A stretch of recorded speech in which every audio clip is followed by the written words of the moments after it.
என்னுடைய ஆழ்ந்த இரங்கலை தெரிவிச்சுக்கிறேன். எனக்கு தெரியும் என்ன சொன்னாலும் இது ஈடேயாகாதுன்னு எனக்கு தெரியும்.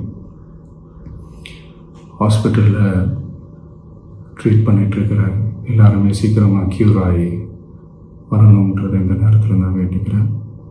கூடிய சீக்கிரமே உங்கள் எல்லாரையும் நான் சந்திக்கிறேன். இந்த நேரத்தில் எங்களுடைய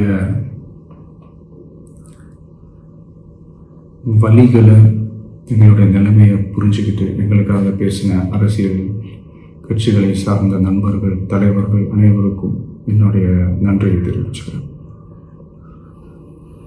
கிட்டத்தட்ட ஒரு 5 மாவட்டத்துக்கு பிரச்சாரத்துக்கு போனோம்.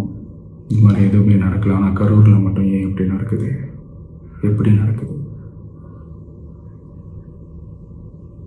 மக்களுக்கு எல்லா உண்மையும் தெரியும்.